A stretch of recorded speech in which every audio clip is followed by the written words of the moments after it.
আমার এই কণ্ঠে তুমি তোমারই বাণী তুলেছ, ঠিক না? আমার এই কণ্ঠে তুমি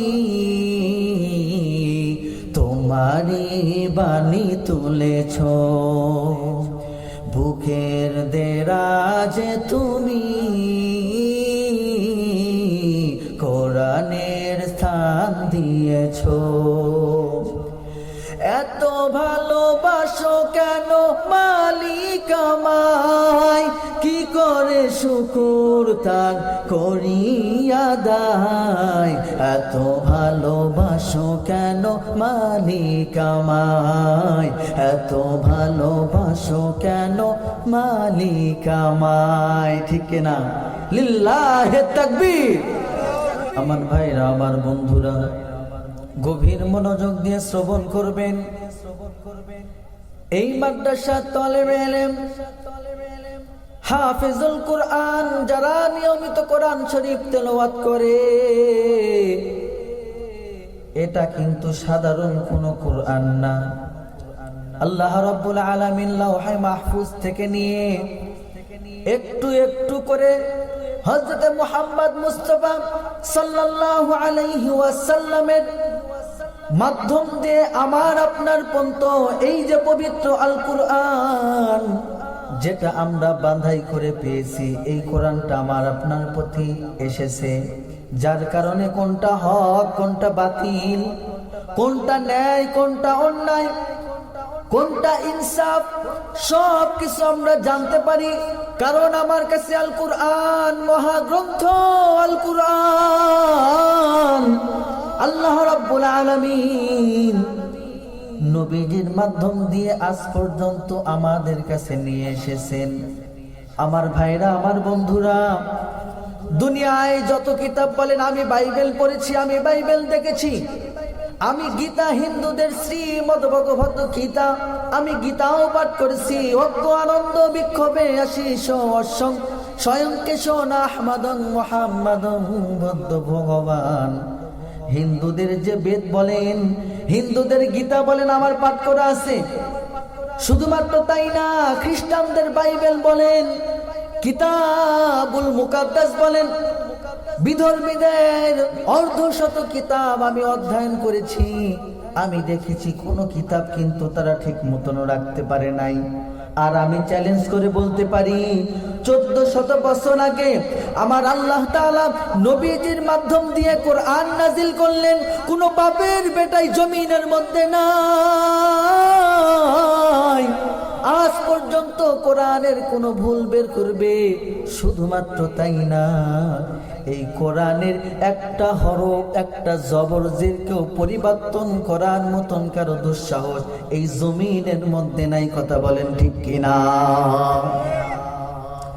আমার ভাইরা, আমার বন্ধুরা, এই কোরআনটা যখন নাজিল হলো, আমার আল্লাহ রাব্বুল আলামিন পবিত্র কিতাবের মধ্যে, কালামের মধ্যে ডাক দিয়ে বললেন, লাউ আনজালনা হাদাল কুরআন আলা জাবালিন লারাআইতাহু খাশিআম মুতাসাদ্দিআম মিন খাশিয়াতিল্লাহ ওয়া তিলকাল আমসালু নাদরিবুহা লিন-নাসি লাআল্লাহুম ইয়াতাফাক্কারুন। ইকালামে জিন্দা কুরআনে হাকীম তাকাসারাতান আনহু আফহামুর রিজালি বাখা কুরআন কালামুল্লাহ বশনু বাখা কুরআন কালামুল্লাহ বশনু কদিমাস্তিন নুঈনু। আমার ভাইরা, আমার বন্ধুরা, কোরআনটা যখন আমার আল্লাহ রাব্বুল আলামিন সর্বপ্রথম জানাই দিলেন, পাহাড়কে বললেন, ওরে পাহাড় আমার কালামুল্লাহ রে তোর প্রতি নাজিল করতে চাই, মতামতটা জানতে চাই। কোরআন ডেকে বলে, পাহাড় ডেকে বলেছিল, রে মালিক আমার উপরে কোরআন নাজিল করবেন না? পাহাড় ডেকে বলে, রে মালিক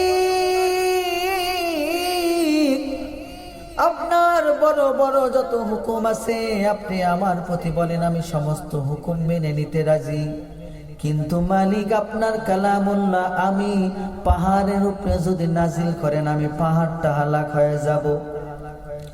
কিন্তু এই কিতাবুল্লাহ, এই কালামুল্লাহ যখন মানুষের প্রতি নাজিল করা হলো, যখন আদম আলাইহিস সালাতু ওয়াস সালামকে আমার আল্লাহ রাব্বুল আলামিন ডাক দিয়ে বললেন, ওরে আদম আমি আমার কিতাবকে তোর প্রতি নাজিল করতে চাই, মতামতটা বল। আদম আলাইহিস সালাতু ওয়াস সালাম ডাক দিয়ে বললেন, ওগো আল্লাহ, ওগো মালিক, আপনার কালামুল্লাহ আমি বান্দার প্রতি নাজিল করতে চেয়েছেন, আপনি নাজিল করতে চেয়েছেন মানে আমি রাজি হয়ে গেছি। ওগো আল্লাহ, আপনি আপনার কালামুল্লাহ আমি বান্দা, আমি গোলামের প্রতি, আমি আদমের প্রতি নাজিল করেন, আমার কোনো দুঃখ নাই। আমার ভাইরা, আমার বন্ধুরা, আদম আলাইহিস সালাতু ওয়াস সালাম তখন থেকে নিয়ে যখন কোরআনটা নাজিল করতে চাইল, আদম আলাইহিস সালাতু ওয়াস সালাম তিনি রাজি হয়ে গেলেন।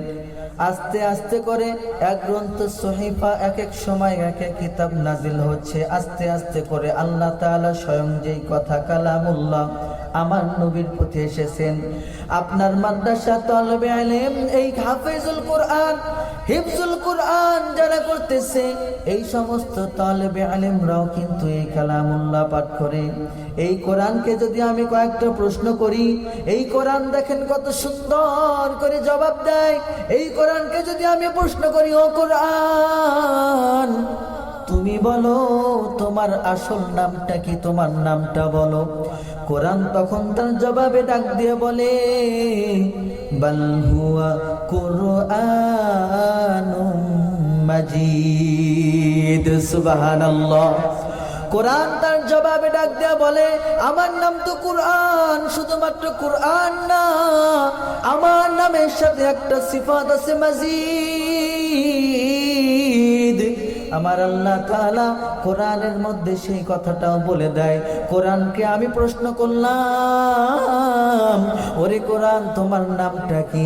কোরআন তার জবাব বলে দিল, বাল হুয়া কুরআনুম মাজিদ। এই কোরআনকে আমি আবার প্রশ্ন করলাম, রে কোরআন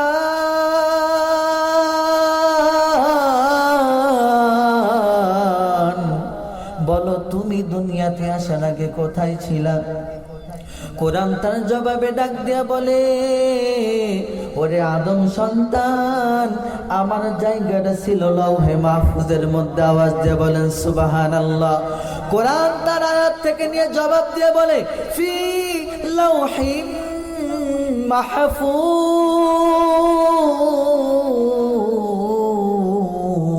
সুবহানাল্লাহ।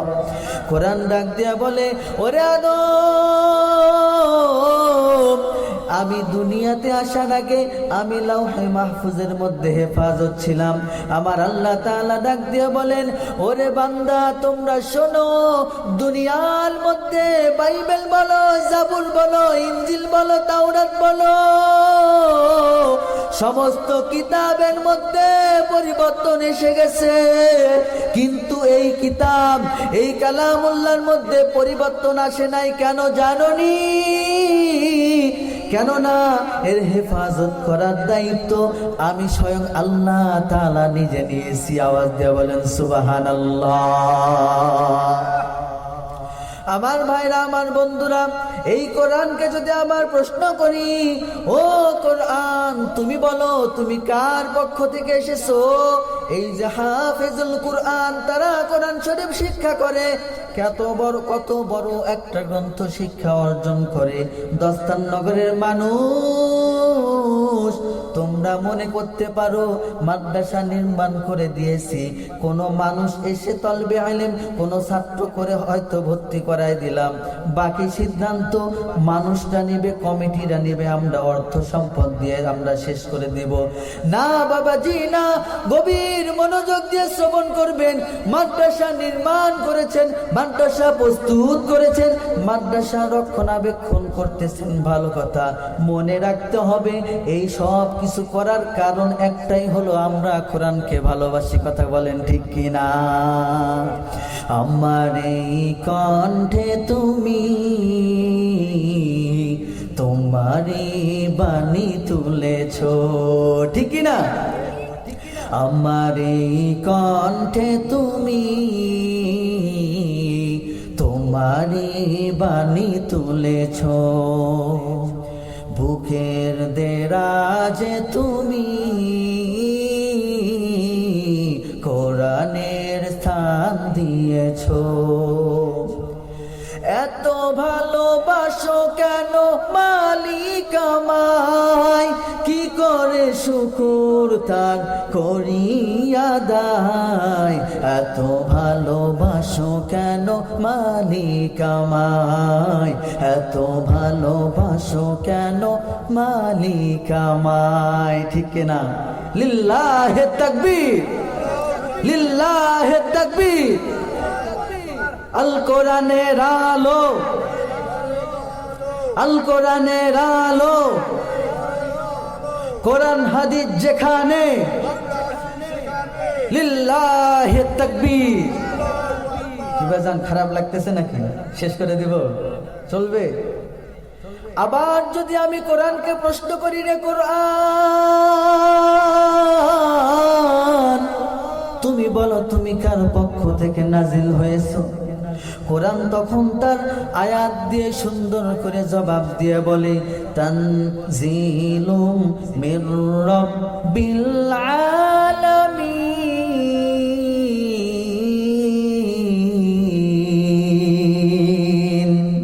আল্লাহ আল্লাহ কা মুবারক নাম হায়, আল্লাহ আল্লাহ আশিকু কা কাম হায়। কোরআন তার আয়াত দিয়ে জবাব দিয়ে বলে, আমি স্বয়ং আল্লাহ তাআলার পক্ষ থেকে নাজিল হয়েছি। সুবহানাল্লাহ। কোরআনকে আবার প্রশ্ন করলাম, রে কোরআন তুমি বলো তোমাকে ওই আল্লাহ তাআলার পক্ষ থেকে জমিনের মধ্যে কে নিয়ে আসছে?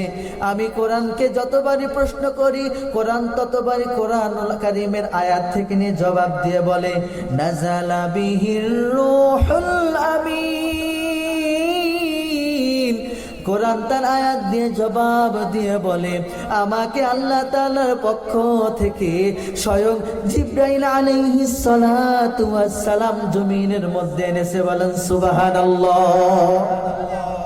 কোরআনকে আমার প্রশ্ন করলাম, রে কোরআন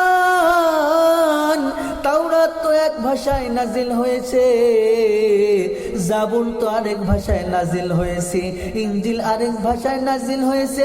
আল্লাহ তাআলা যতগুলো সহিফা পাঠাইছেন বেশিরভাগ সহিফাগুলো বিভিন্ন ভাষায় নাজিল হয়েছে। ও কোরআন তাহলে তুমি আমাকে বলো তুমি কোন ভাষায় নাজিল হয়েছো? কোরআন তখন ডাক দিয়ে বলে, রে বান্দা চিন্তার কোনো কারণ নাই, আমার আল্লাহ তাআলা সেই আয়াতটা কোরআনের মধ্যে নাজিল করে দিয়েছেন, বিলিসানিন আরাবিয়্যিন মুবিন। সুবহানাল্লাহ। কোরআন আয়াত দিয়ে জবাব দিয়ে বলে, আমি নাজিল হয়েছি আরবি ভাষায় নাজিল হয়েছি। সুবহানাল্লাহ।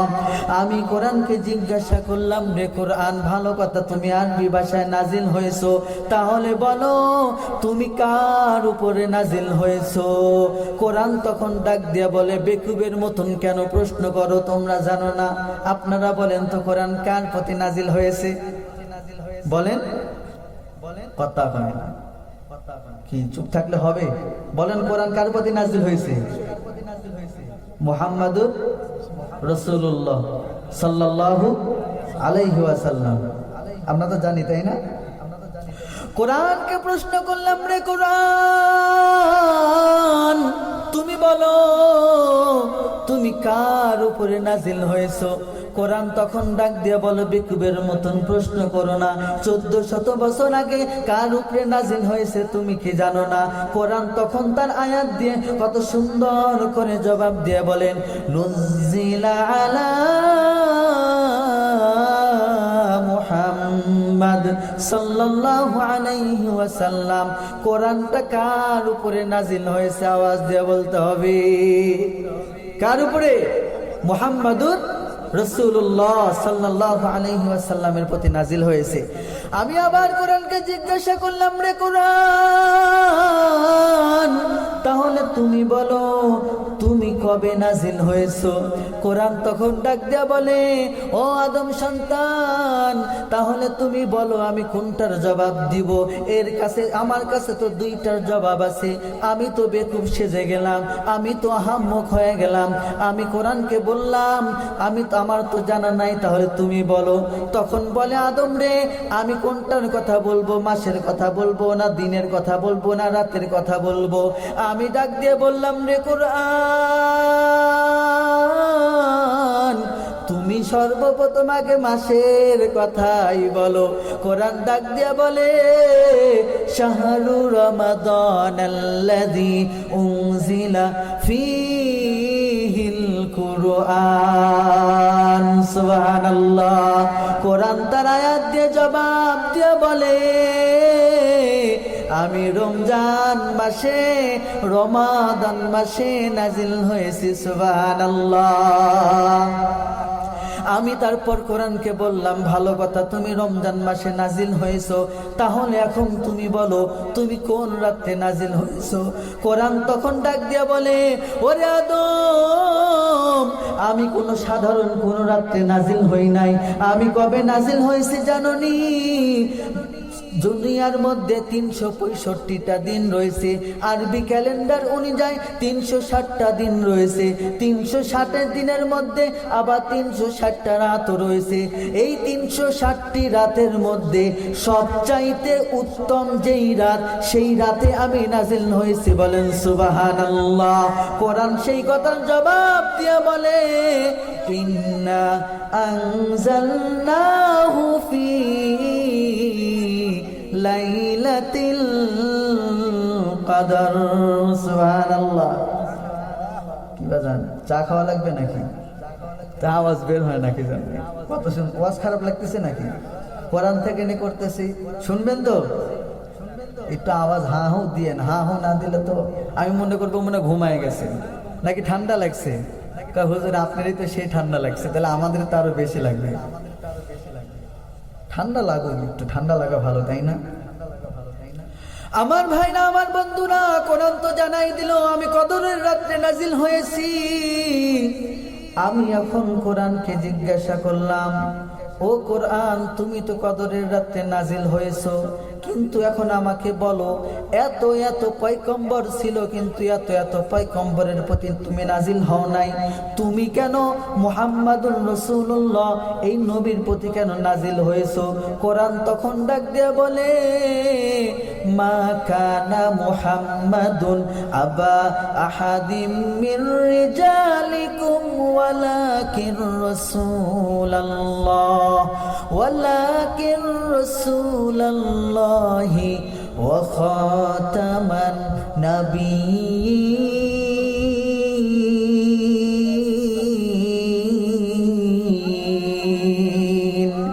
ইকালামে জিন্দা কুরআনে হাকীম তাকাসারাতান আনহু আফহামুর রিজালি বাখা কুরআন কালামুল্লাহ বশনু কদিমাসতিন নুঈনু। কোরআন তখন ডাক দিয়ে বলে, রে আদম আমি মুহাম্মাদুর রাসূলুল্লাহর প্রতি নাজিল হয়েছি, এর কারণ একটাই হলো